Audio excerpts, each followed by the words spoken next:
one that would forever change the civil rights struggle for Mexican Americans. And it's also one that is hardly known. The main reason, in 1954, the U.S. Supreme Court ruled on Hernandez versus Texas just days before the landmark Brown versus Board of Education desegregation case. The rest is quite literally history, but a new PBS show will shed light on this other historic civil rights case. The American Experience episode is titled A Class Apart, and you can see it here on KNME at 9 p.m. on February 23rd. Here to tell us more about the program and this historic case is University of Houston law professor and Santa Fe, New Mexico native Michael Olivas. Professor Olivas, thanks for joining us. Thank you very much, David. Now, you've written a book on this case. I believe the book is Colored Men and Hombres Aquí. We'll talk about that in a little bit. You were a part of this show. Can you tell us just in brief, why is this an important case? Well, this case is important for several reasons. One is to correct the record that suggests that it was only that the civil rights struggle was essentially an African-American struggle. This is particularly untrue in Texas, what I call a Jaime Crow state, where Jim Crow manifested itself in a very peculiar way with both blacks as well as Mexican Americans. And this particular case had its spores in an incident that continues to this day, and that is the underrepresentation of Mexican Americans and other Latinos on both civil and criminal juries. Now, just to take a step back, the case is titled Hernandez versus Texas. Pete Hernandez was the main figure in this case. Now, he was convicted of murder, but the murder issue was actually secondary to how this case developed. Can you tell us more about that? Well, certainly not to Joe Espinosa and his family, who was killed in a bar fight, a very unusual matter, a cantina fight on a Saturday night in Texas. This is a very rare occurrence, of course. This was in 1951, in 1951, right? In August of 1951. And within days, Pedro Hernandez, was convicted by an all-white jury. And in Texas, because Mexican Americans were considered white legally in a restrictive, narrowly crabbed kind of sense, that was considered a perfectly acceptable jury, even though in the county where he was tried, the Mexican American population was 16% of the over 6,000 jurors that had been called to service in 1951. By 1951, not a single one was Mexican. And the state defended this practice on the grounds that because Mexican Americans were a part of the larger white population, that is, they weren't black, in a world that's bifurcated into black and white only with no nuanced shades or other racial differentiations, that was a perfectly acceptable logic, one that was upheld all the way to the highest criminal court in Texas. But in this particular case, the lawyers, in a rather remarkable and historically accidental fashion, came together in a way that challenged the underlying jury system itself. And I want to ask a question about the lawyers and what they set out to accomplish in a second, but for those young viewers who may not, this may seem just completely unworldly that Mexican Americans, Hispanics were excluded, systematically excluded from trials in Texas. Why was that? Well, it's hard to imagine because it's actually hard to seat jurors, as you know, in many cases. But I think it was because in a democratic society, sitting on a jury is the quintessential act of citizenship. And it wasn't as if these folks were from Mexico. This wasn't an immigration matter. This was simply a matter of subordination. That is, that Mexicans were, at this time in our history, completely subordinated in Jim Crow Texas, as well as the Southwest generally and in the United States. But in Texas, the only southern state that had both Mexican Americans and blacks, Jim Crow morphed into a system that was essentially cotton country in a very rural area where Mexicans worked side by side with blacks. This was East Texas. This was Jackson County, right? It's central Texas. It's halfway between Houston, which is in East Texas, Gulf Coast, and San Antonio, which is in Central Texas. It's about halfway between the two there. But it wasn't as if there were no Mexicans. The ironic thing was that 16% of the county was Mexican American, and in entire history, they'd never had a single one called to jury practice. And like New Mexico, many of these Mexican Americans had been in Texas for generations. These were not recent immigrants. Well, they weren't immigrants at all. In fact, the line changed over them. My grandfather used to say that the border changed on him. He didn't cross the border crossed him. That was certainly true in Texas, which of course had been Mexico, and then Mexico afuera, and then Republic of Texas, and then the United States. And that history, of course, is relevant. I was going to ask you about this, just so we're staying kind of in terms of the timeline of this case. As you point out, the Texas case, Pete Hernandez was convicted by this all-white, no Mexican Americans on the jury. The state Supreme Court affirmed this conviction, and then these lawyers set out to challenge this in the federal courts. But you mentioned the history, and there was one line from the documentary. I haven't seen it, but I read the transcript, and this really hit me. Legal citizenship for Mexican Americans was one thing. Equal treatment turned out to be quite another. That refers to this history post the Mexican-American War. Can you talk about that? Yes. Well, this case is truly about the anthropology of a small cotton culture town, the town of Edna, Texas, right off Route 59 on the way to the valley, was, as I say, 16% Mexican. 1 in every 6 members of the community was Mexican, and yet they were completely divorced from life. And so into the record, the lawyers entered restaurant practices. There'd been signs as recently as a week before the case. The year I was born, by the way, this is not the Peloponnesian Wars of centuries ago. This is in our lifetimes. It said, no Mexicanos ni perros, no Mexicans nor dogs. The Mexican schools only went up to 6th grade. They were not involved in civic life in any of its various manifestations. On Friday afternoons, blacks and Mexicans were entitled to go to the movie theaters, and then they would close it, scrub the place down, and Friday evenings, Anglos alone were entitled to go to the same movie theaters. It was a completely cotton culture, completely segregated, Jim Crow, apartheid town with Mexican manifestations to it that make it unusual. And what about this history following the 1848 Treaty of Guadalupe Hidalgo kind of set in motion this unequal treatment in practice between Mexican Americans and others? Well, the remarkable thing about that is that this is, of course, more than 100 years after the Treaty of Guadalupe Hidalgo, which had assured Mexicans of equal treatment following the U.S.-Mexican War. This was after World War II, where Mexican Americans had fought patriotically in the Great War, disproportionately in the infantry. There are many recorded examples in post-World War II of Mexican-American servicemen in uniform being refused service in white restaurants, private restaurants. This, however, wasn't a private act. This was the state, the full power of the state, because it was the state bringing this criminal case against a Mexican-American defendant. And the state had won up until the lawyers in this case, who are featured prominently in the PBS documentary, Gus Garcia, Carlos Cadena. Can you talk about what were they trying to accomplish after they had lost their case at the state level and they made this decision to pursue a federal case that landed ultimately into the Supreme Court? Yeah, actually the case, both Carlos Cadena and Gus Garcia, wonderful lawyers both, came late to the case. The case originally was being tried by John Herrera, a Houston lawyer, and James de Anda, also a Houston lawyer, and they brought on Carlos Cadena and Gus Garcia later to the case.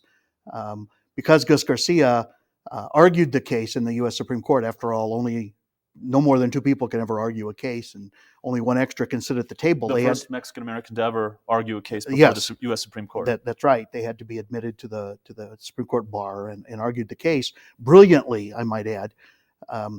Because Gus Garcia was the more flamboyant and is the only one who ever wrote about this in a little pamphlet called A Cotton Picker, because of that and because of his flamboyant nature, a lot of people have misunderstood that he was the animating spirit. The truth is that this case was John Herrera's case, a veteran Houston lawyer, and later the national president of LULAC, and James de Anda, fresh off the boat, a new lawyer, University of Texas graduate, who when they tried a case in the Richmond area right outside Houston, the Aniceto Sanchez case, a case that came just before this, which I consider to be a trial run, they argued on appeal that this legal theory that that their client had not been considered by a jury of his peers. Now, I'm sorry. Go ahead. Well, I was just going to say that this was a trial run. They perfected those briefs in the next case.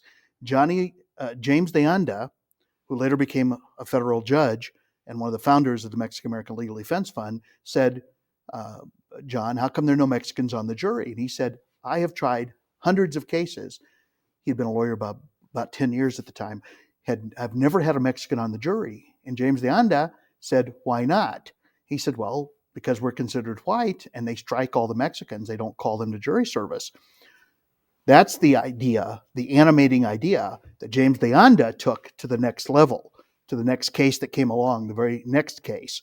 And so that became the trial. The Aniceto Sanchez case became the trial run for the Hernandez case. And they brought on Gus Garcia, who had more trial experience and who'd been at it longer. And that's the unusual marriage of two groups of lawyers who tried a case in a town that was so dangerous and inhospitable to Mexicans, they could not stay the night. In Edna, they had to drive Jackson back. County. They would drive back to their respective homes each night. And but it was the locus of the case later became Gus Garcia's and Carlos Cadena. Okay. Now it's clear that their argument was that this is unfair. It's not right that we're 16% of the population, but Mexican Americans never serve on these juries. What's less clear to me is what was the state of Texas's argument? Because they had an odd argument. Talk about that. Well, they had a prevailing argument, just as in an earlier case concerning the Scottsboro boys. They'd argued that an all-white jury was a jury of peers even for blacks because there's nothing that the state did to exclude them. Of course, this just simply wasn't true. This is the formal logic of apartheid, which is that everybody has a shot and we're all God's children under the law. We just aren't all God's children. And I think that this is the best example of that. It's hard to conceive of a jurisdiction that could call 6,000 people to jury service, as had happened in Houston. Yeah. And not one, even accidentally, was Mexican. Well, arguably an even better example of this the title of your book comes from it. There was an incident in the Texas courthouse when this case was being argued, in which the lawyers had to go to a bathroom. Yes. Meanwhile, the state of Texas is arguing, Mexican Americans are equal, are whites. We consider them whites legally. But then what happened when the lawyers tried to go to the bathroom? Well, when they tried to go to the bathroom, it turns out that the one employee there, a Mexican janitor, whispered to them they couldn't use the bathroom. The bathroom said men on it. Turns out that in the basement, in the back, in the courthouse, was a bathroom that said colored men, hombres aquí, men here. It was clear that in the very same courthouse, but with every taxpayer's money, in which the state of Texas was arguing that Mexican Americans were white, the bathrooms themselves were segregated. And so they rushed to put the lawyers on the stand about their having been intimidated by the bathroom facilities. And this record was replete with this kind of exclusion.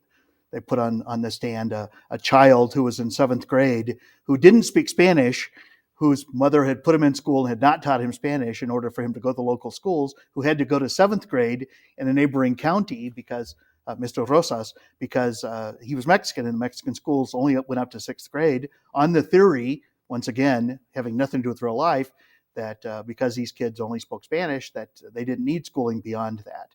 And then they put others on the stand to show that Mexicans had been formally, as well as informally, excluded from public life, social life in Texas, and that whatever the racial classification, one, of course, it's entirely subjective and socially constructed, that Mexicans weren't white. And this record was so powerful that Justice Warren, who saw this record and who sought this case out so that he could have a criminal Earl law, Warren, the Chief Justice, new Chief Justice at the time, right, who had come about simply because of the death of Justice Vinson, accidentally held over the hearing of Brown. And so within days of each other, both Brown case in January of 1954 and Hernandez were argued. In fact, the ironic thing about that is that the lawyers were so articulate that they both got extra time, and people were so moved by their oratory that we began recording Supreme Court arguments the next term, based in large part upon the oratory of Robert Clark, the black lawyers, Gus Garcia, Thurgood Marshall, Carlos Cadena. And so we have the records of every Supreme Court case argued, but the following term in 1954. These two cases then followed parallel tracks within days of each other. The justices were arguing, and in both instances, unanimous decisions overturned the racial apartheid system that we had. The funny thing is, the ironic and meaningful thing is that whereas Brown was held over for another year to the second, what's called Brown 2 in 1955, that gave us the famous all deliberate speed for implementation, the Hernandez decision was immediately implemented. Peter Hernandez was retried with a jury that had 2 Mexican American women in it.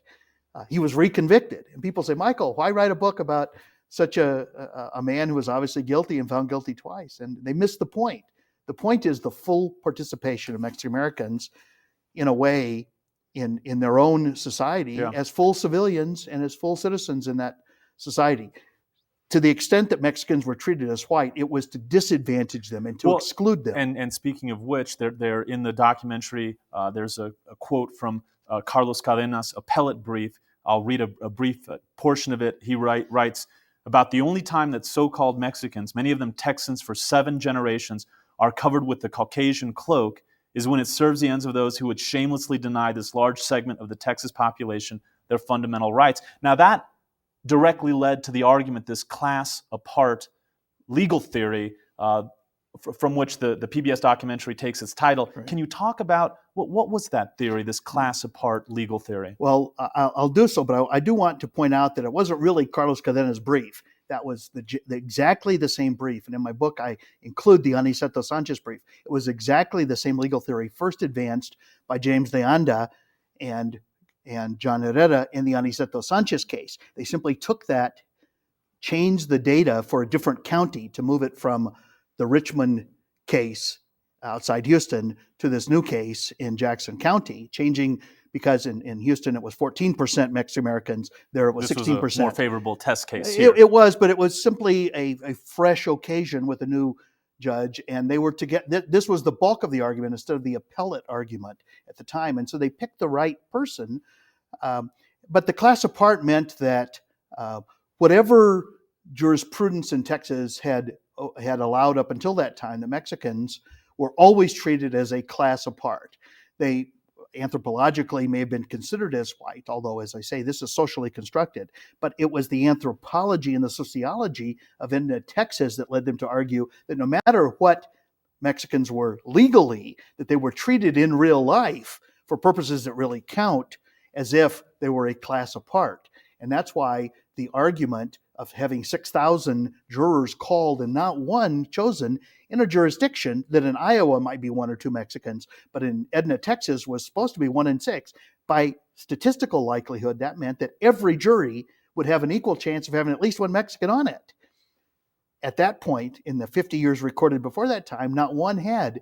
And Justice Warren properly saw through that and said, this burden of proof of persuasion has been met. It is very clear that Mexicans are not treated as if they're white. However they're treated, and we don't determine that. We're not, after all, doing DNA checks. What we're trying to do is determine whether or not he got a fair trial with the jury of his peers. And in Edna, Texas, Mexicans were not peers of whites. Now, as you mentioned earlier, Gus Garcia, who gave this one of the 2 lawyers who gave the oral argument before the U.S. Supreme Court there in January of 1954, he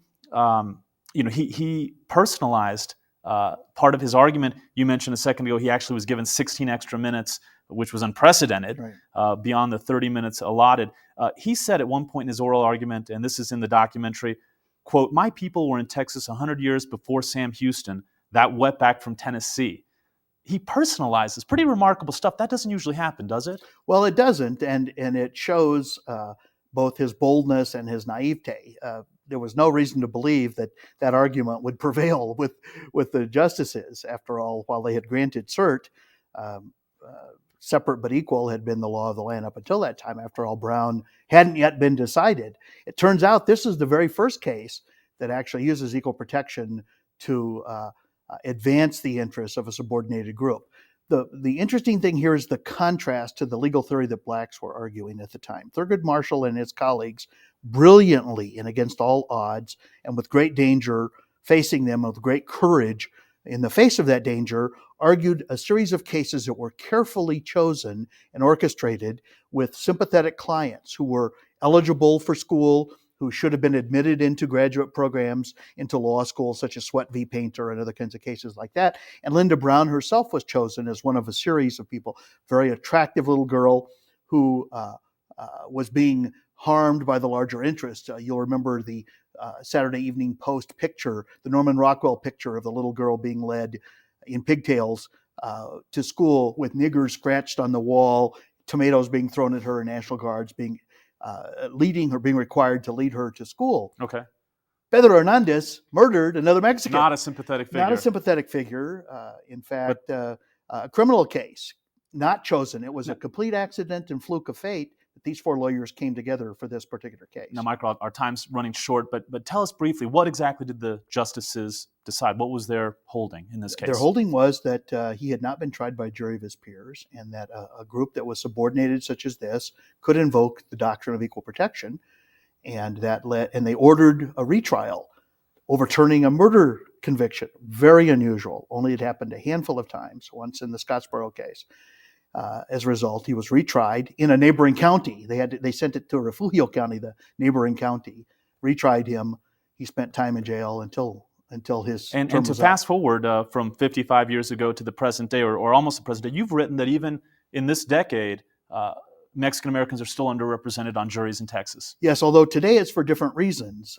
It tends to be today, and the same is true of African Americans, because a substantial number, particularly of men, have felony records, which precludes them from voting in most instances, as well as their immigration status for Mexican Americans and other Latinos. So that a recent study in Harris County, Houston, the fourth largest city in the country, where almost 30% of the population's Latino, only 7% of all juries included Latinos. It's not zero anymore, but it's not the equivalent that you would expect. And one thing I was going to ask you, Professor, is that here locally in New Mexico, Chief District Judge Martha Vasquez has made quite a bit of noise about the fact that Native Americans are often not on juries. And so you'll have this specter. I wrote a story about this last year, right, where you'll have a defendant, a Navajo defendant, let's say, and there'll be no Native folks on the jury. Do you see parallels in what's going on today from a case like this one? Yes, although I think that the difference is that no single jury has to be perfectly representative of a state's interests. The problem with many Native Americans in New Mexico, for just an example, is that virtually all federal trials are held in the cities, in Santa Fe, Albuquerque, perhaps Las Cruces. These are rural populations, and as a result, getting potential jurors to travel a long distance, to take off from work, to be seated, is very problematic. She has drawn welcome attention to this problem, and it's ironic that in a state that's 10% Native American, that there's an underrepresentation of Native Americans. In D.C., just within the last 2 or 3 years, there was an all-white jury in a district that is, again, 80% African American, and it was an all-white jury. Some of this is by the way we choose jurors. We pick retirees, we pick former government employees or current government employees, and so it's a complicated kind of system. But there's always room for improvement here. The trick is to have judges who make this an important point in the jury selection process. In the minute or two we have remaining, I wanted to ask you about the present U.S. Supreme Court. In this Hernandez case, in the documentary, there's a great bit of back and forth between Gus Garcia and Justice Felix Frankfurter, historic, legendary justice now in hindsight, where he seemed quite unaware of kind of Mexican-American history, culture. It made me think, now we still have never had a Hispanic Latino on the U.S. Supreme Court. Is it important? And it seems like a case like this and that interaction kind of makes the case that it is important. Would you agree? Well, the ironic thing about that particular point is that Justice Warren was literally from California and had been Attorney General and Governor in a state that was substantially Mexican American. He had been involved in Sleepy Lagoon murders and so forth. And I think that he had also been involved in the incarceration of Japanese in World War II. And as a result, I think he was trying to redeem his soul in many respects. He rose to the occasion. The one member of the court who was from Texas, Justice Clark, the last member from Texas, had voted against accepting this case. So he came around to it after the arguments were presented. But I think that familiarity with populations and disadvantage and rural isolation and so forth was simply not the way we pick our justices. They tend to be from more cosmopolitan, certainly more majority kinds of situations. It's the same reason that Justice Rehnquist always got the Indian cases, because he was from Arizona, not because he was particularly good on these issues. We pick people for a variety of reasons, but never for never for the bona fides and the need for Latinos. Just to wrap up our conversation, our time's running really short. In a sentence or two, Michael, why should we remember this case? This case showed that even the quotidian, even the ordinary kinds of cases present opportunities for legal reform. Law students should remember that. Lawyers should remember that. Judges should remember that. Everybody deserves their day in court in front of a jury of their peers. And for us to participate and feel as if we're members of society, we have to be involved at every single level. And that includes justices, that includes lawyering, that includes membership opportunities in juries. Well, it's a fascinating case. Congratulations on helping bring this to this broader PBS audience. Be all over the place. February 23rd. Again, the documentary is A Class Apart. It airs on KNME at 9 p.m. on February 23rd. The book, by the way, is Colored Men and Hombres Aquí, Hernandez v. Texas, and the Rise of Mexican-American Lawyering. Thanks so much, Professor. Hopefully have you back. Thank you very much. I appreciate the opportunity. As I mentioned, that is coming up. That American Experience episode will be February 23rd. If you want any more information about that case or the documentary, just head to our website at newmexicoinfocus.org.